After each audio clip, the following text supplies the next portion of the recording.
My name is Lily. I'm 32 years old and teach art at a local high school in Washington.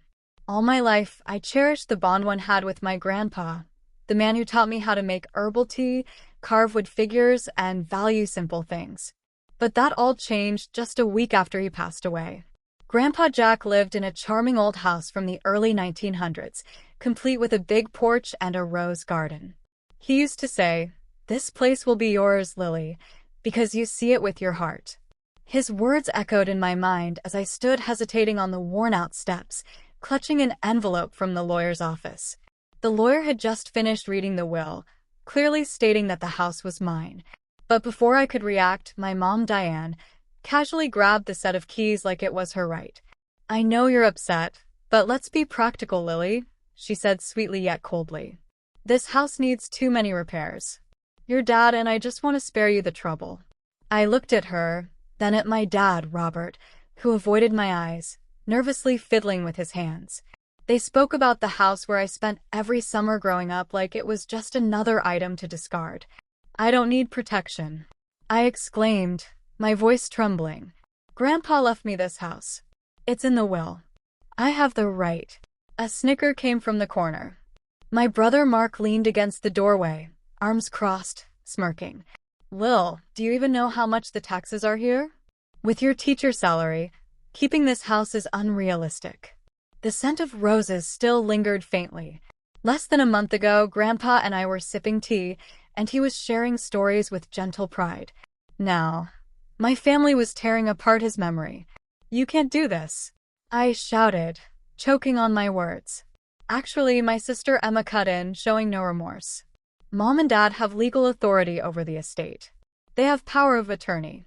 The deal's already done." I felt the blood drain from my face. "What deal?" "We found a buyer," my mom replied quickly, adjusting her silk scarf like everything was settled. "It's a great offer above market value. The paperwork is signed. There's nothing more to discuss." I tightened my grip on the envelope. I hadn't opened it yet because, per instructions, I had to wait until after the will was read. It had been sent by Grandpa's lawyer with clear instructions.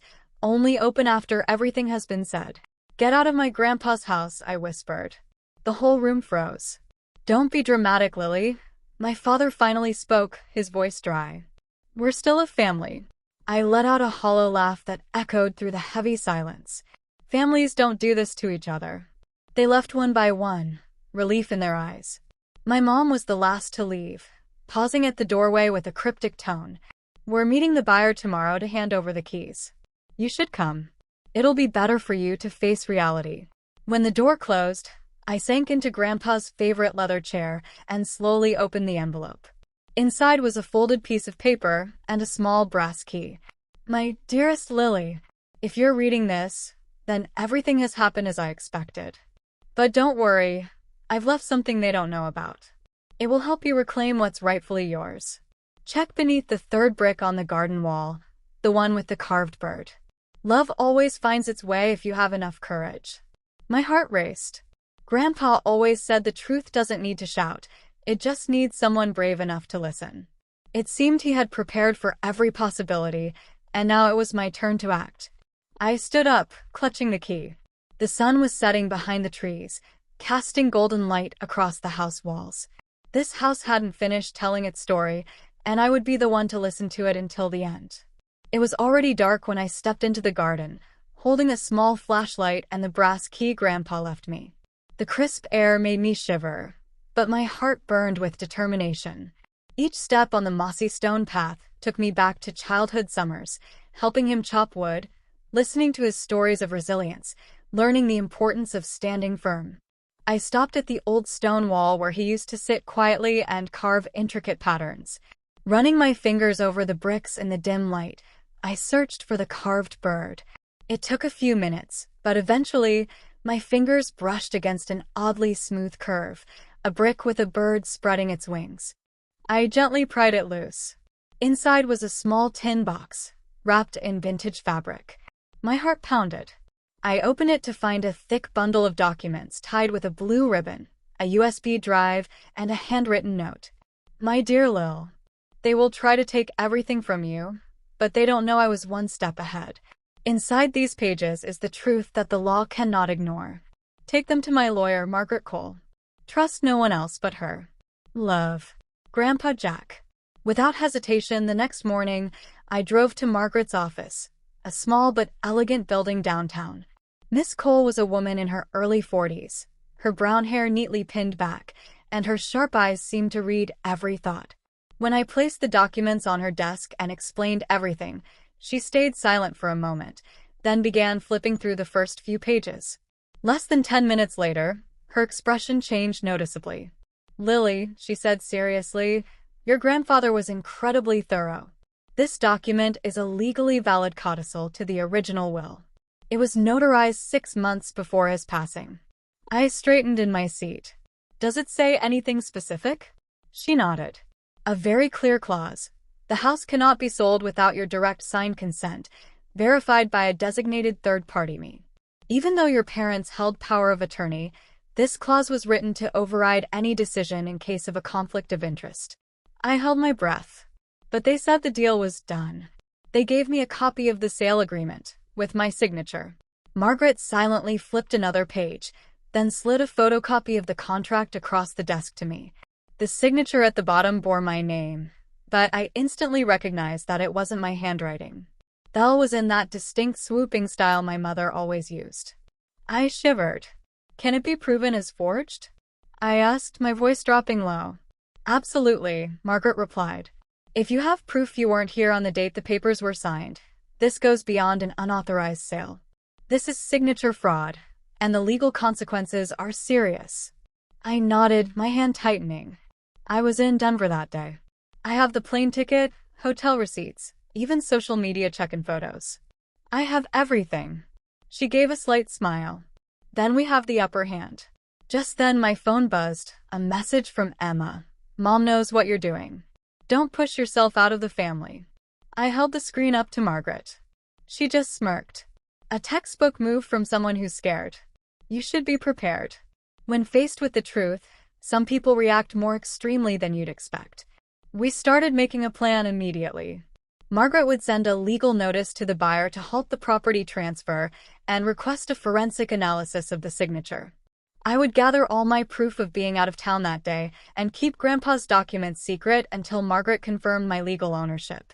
But I didn't expect that by late afternoon, when I returned to Grandpa's house, I'd find the locks had been changed. On the oak door was a crudely taped note, "No entry. Property now under buyer's management." I stood there, my hands clenched inside my coat pockets, while inside me, a quiet fire of resolve was beginning to burn. Did they really think a changed lock could erase everything Grandpa left for me? I pulled out my phone and texted Margaret. "They changed the locks, but I'm not backing down. Ready for the next step." I had never felt more certain. This wasn't just about a house anymore. This was a wake-up call that sometimes the people closest to you are the very ones willing to erase you from their lives if it gains them something. And I, Lily Thompson, wasn't going to let that happen. On Monday morning, I returned to Margaret Cole's office. She was already waiting, eyes sharp with determination, as if ready for a legal battle since sunrise. "The buyer's name is Richard Johnson," she said as I sat down. "Real estate investor from Sacramento. He wired a deposit and plans to take possession of the house in 3 days." I frowned. "Does he know I didn't sign the sale papers?" Margaret shook her head. "There's no indication he's aware. But we'll find out. I've arranged a meeting with him here this afternoon. You should be there too." At 2:30 p.m., Richard walked in, tall, polished, wearing a light blue shirt crisply pressed, with the calm confidence of someone used to being in control. But when his eyes met mine, that confidence wavered for a brief second. "I'm guessing you're Lily?" he asked, taking a seat beside Miss Cole. I nodded. "My grandpa's house, the one you're trying to buy." Margaret opened the file and slid the sale contract in front of him. "Mr. Johnson, this is the contract you signed with Lily's family. But there's a serious issue. The signature representing the legal owner has been forged." Richard furrowed his brow, his eyes scanning the signature. "Is it hers?" I spoke up. "That signature isn't mine. And on the day the contract was signed, I was in Denver. I have solid proof." A moment of silence passed. Richard looked me straight in the eye, then turned to Margaret. You're saying forged? They signed it for her, not just forged, Margaret replied firmly. They violated a notarized codicil to the will. It clearly states that the house cannot be transferred without Lily's direct consent, verified by me. This contract is entirely void. Richard leaned back in his chair, clearly shocked. They told me you had agreed, that you were too busy to attend the signing. I gave a faint smile. They also told me the house was just a burden, that no one wanted to keep it. Richard paused, his gaze slowly shifting into one of suspicion. I don't like being caught in the middle of lies. If this contract isn't valid, I want no part of it. Margaret gave a small smile. We're not asking you to proceed with the deal. But if you're willing to clarify what you were told by the sellers, it could be legally significant. He thought for a moment, then nodded. I've got nothing to hide. I'll cooperate. But you should know, over the past few weeks, your mother kept pressuring me to sign quickly.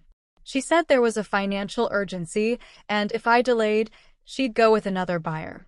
I looked at Margaret. She was trying to rush everything before I found out. Richard nodded, pulling out his phone. I've got the whole chain of emails and texts. I can print them and sign a statement if needed. Margaret jotted down notes in the file. We'll need everything, both content and timestamps, especially anything that mentions Lily. Richard picked up a folder he had brought. I also have this. There's a line where she says, "We are the rightful heirs." The girl won't be able to interfere. This deal is for the good of the whole family. I felt a tightness in my chest. A short sentence, but calculated and cold. To them, I was nothing more than an obstacle in their transaction. Richard looked up, his gaze softening. I'm truly sorry. If I had known something was wrong, I wouldn't have gotten involved. I nodded. It's not your fault. You were just used like I was. Margaret gathered the documents, arranging them neatly. Thank you, Richard. Your testimony and evidence will be extremely helpful. He stood, shaking hands with us. If you need anything else, just reach out. I don't want to help anyone take something that doesn't belong to them. Once he left, the office fell silent again. I leaned back in my chair, my eyes still on the file on the desk. So they really went this far, I said slowly.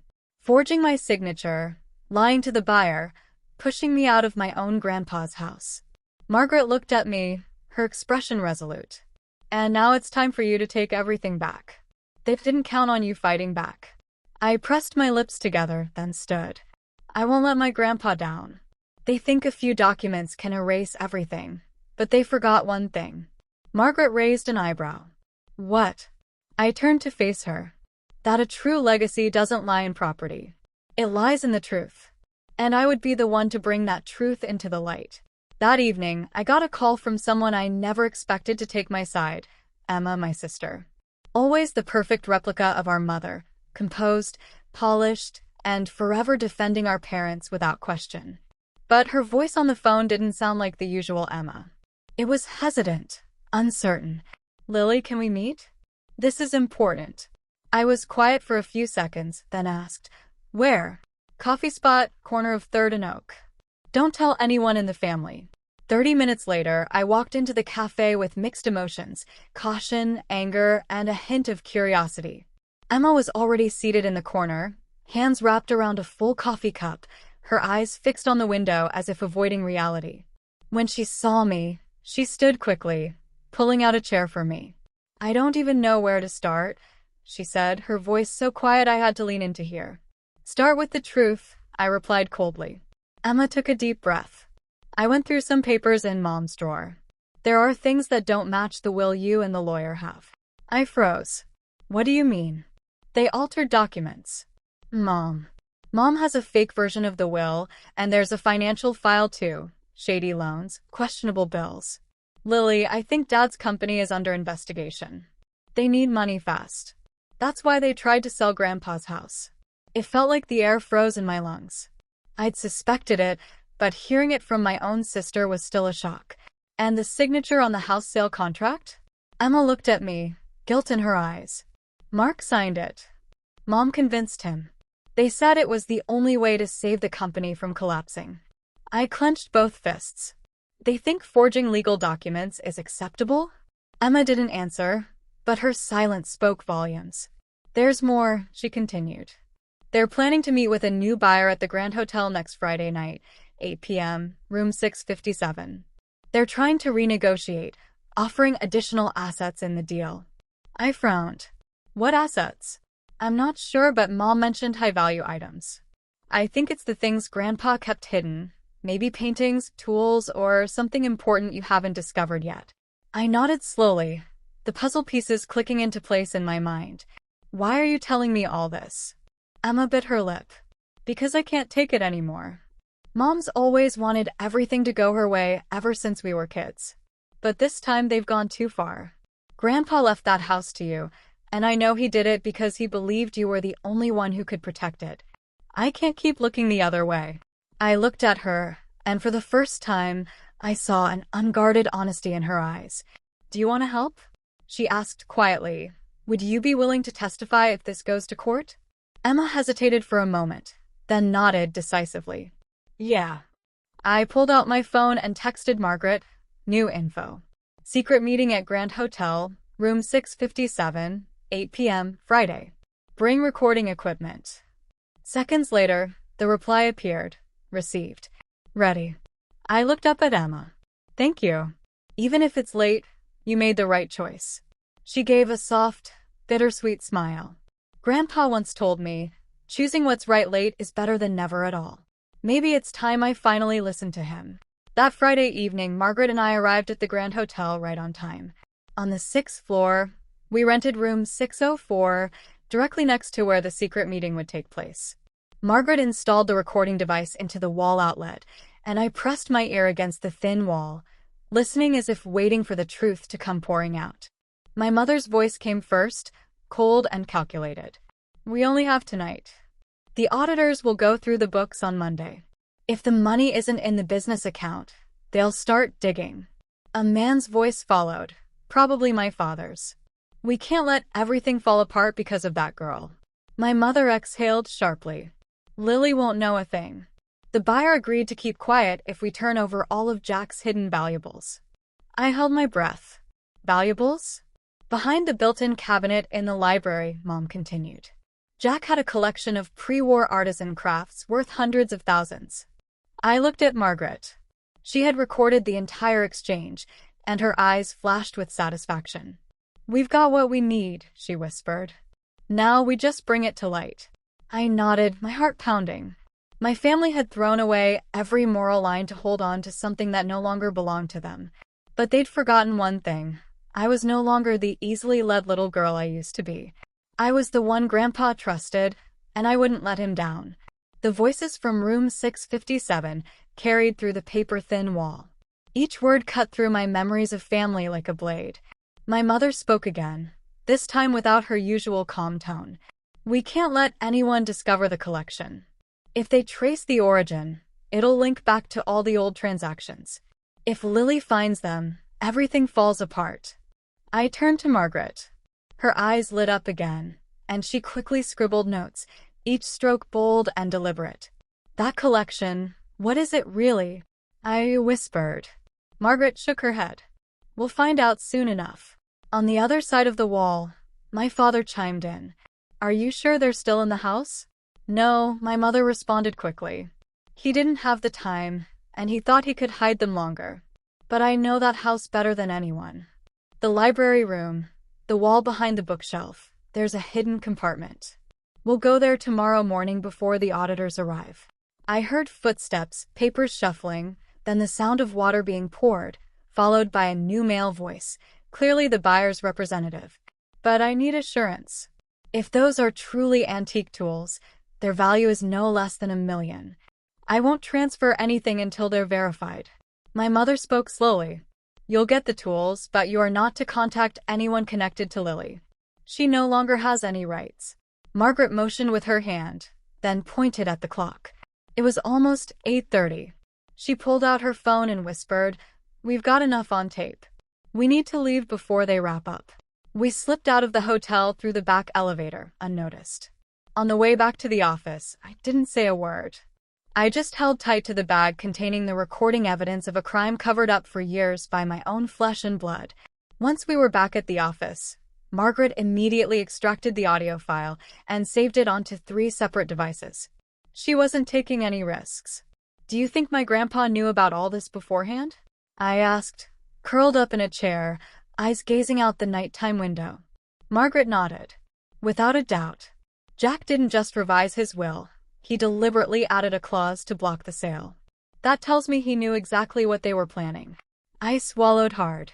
And he hid the tools inside the wall because if they were discovered, your entire family could face investigation for tax evasion, money laundering, or worse, trafficking undocumented artifacts. Margaret opened a drawer and pulled out a list. Your grandfather had been in contact with an appraiser named Helen Reeves. This is a handwritten letter he wrote 6 months ago.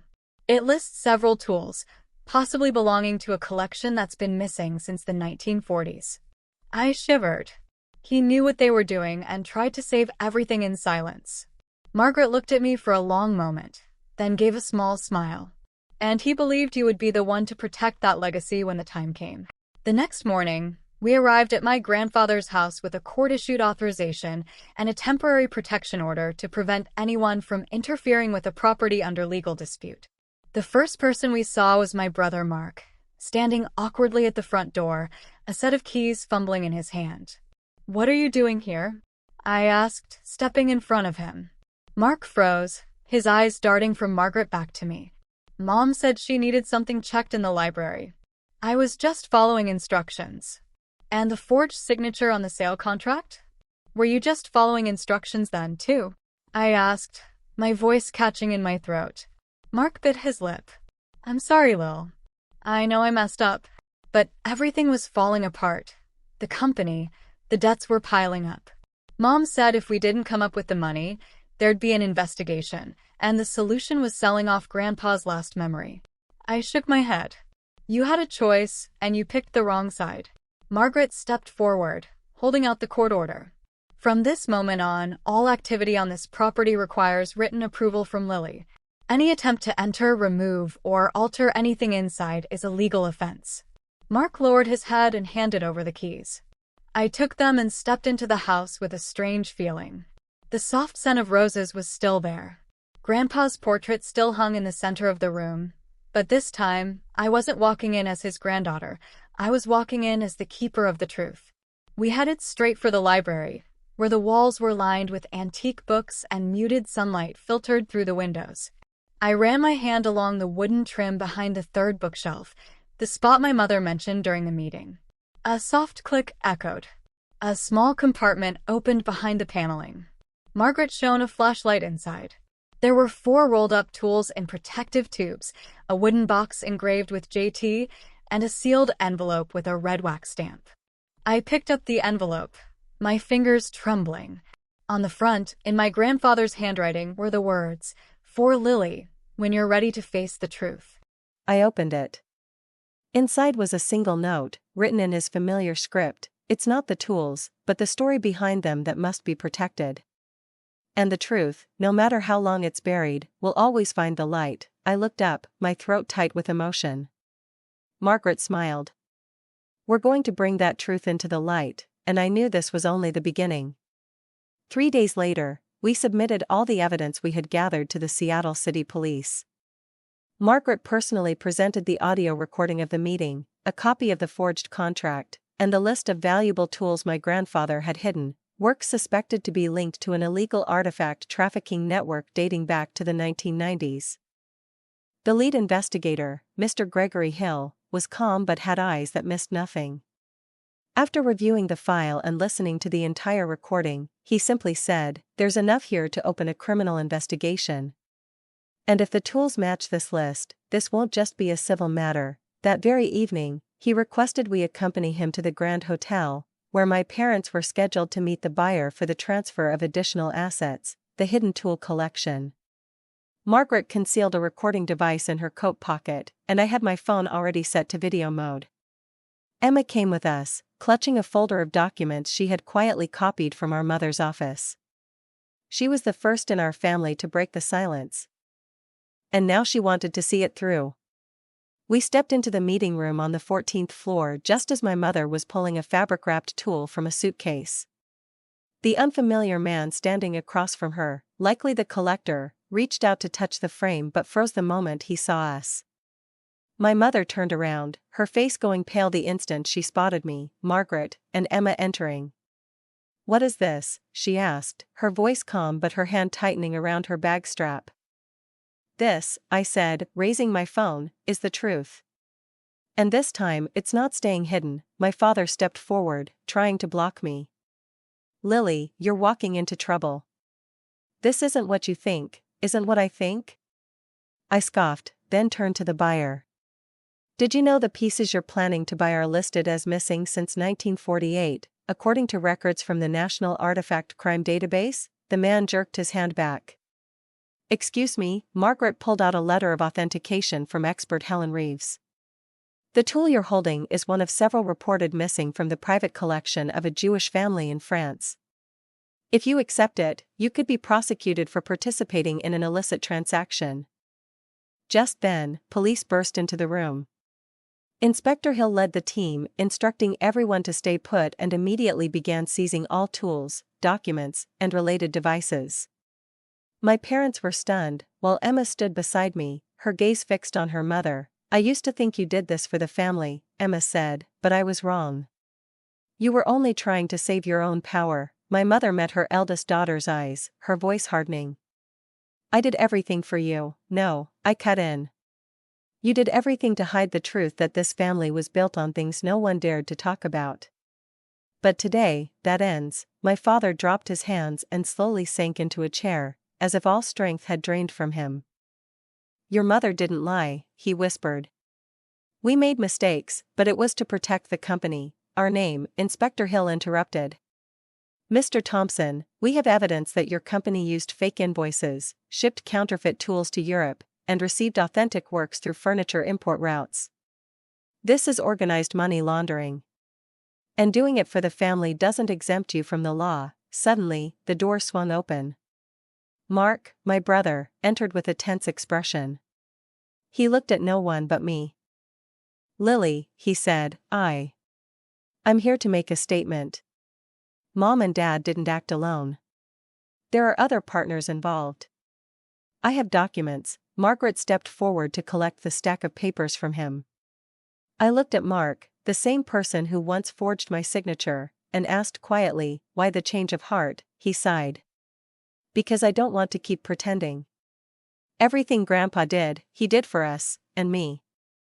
I only ever listened to Mom, but now I realize that silence is a form of complicity, too." Inspector Hill accepted his statement and asked Mark to stay for a full report. The tool buyer left the room shortly after, leaving behind all documents and confirming his willingness to cooperate with the investigation. As police began collecting evidence, I walked over to my mother. She was still standing, arms crossed, her eyes not angry, just tired.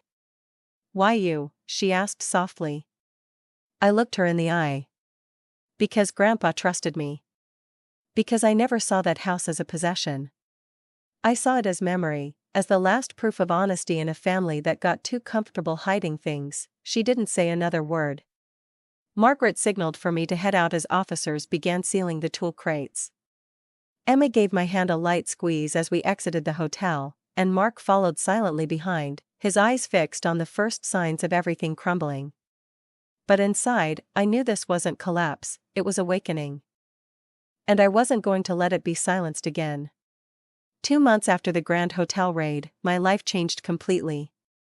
My parents, Diane and Robert Thompson, were sentenced to 6 and 8 years in prison, respectively, after agreeing to cooperate with authorities and expose the full scope of the illegal artifact dealings they'd been part of.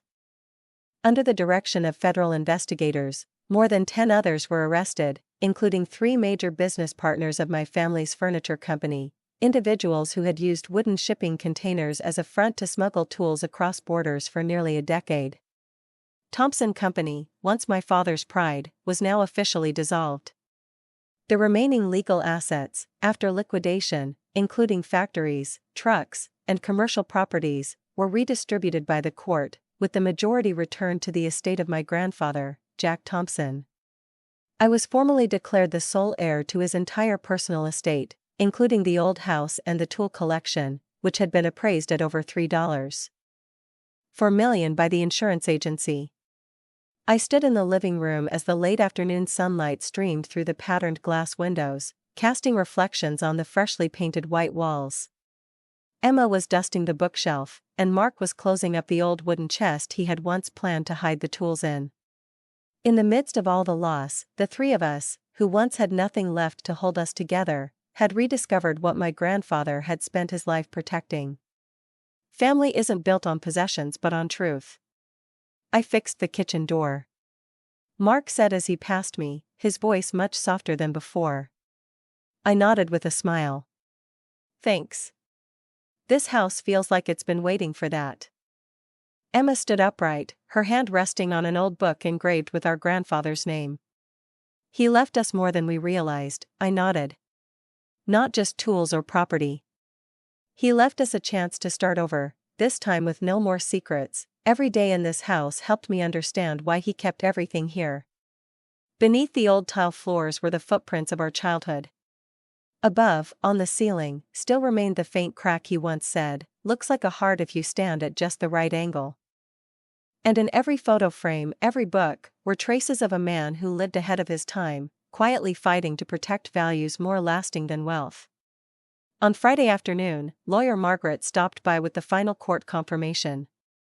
The house, all its contents, and the insurance settlement from the tools were now legally mine.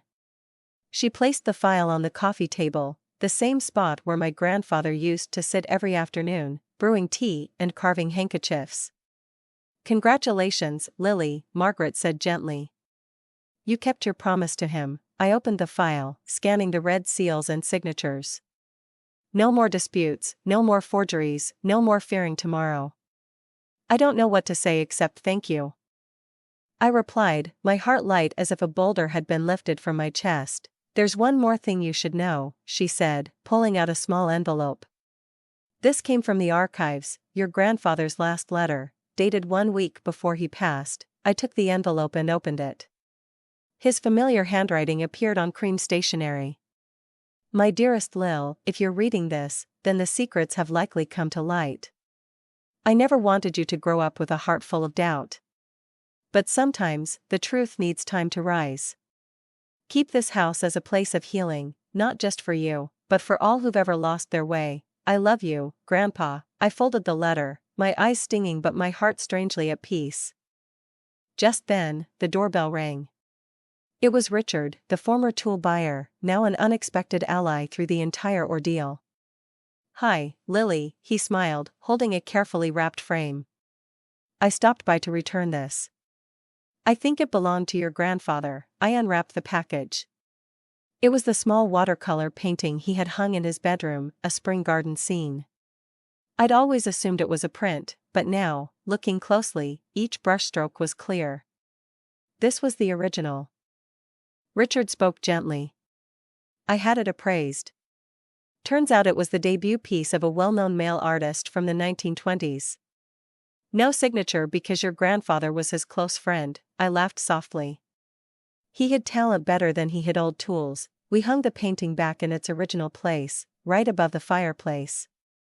The house felt alive again, this time without lies, only love, memories, and a new beginning.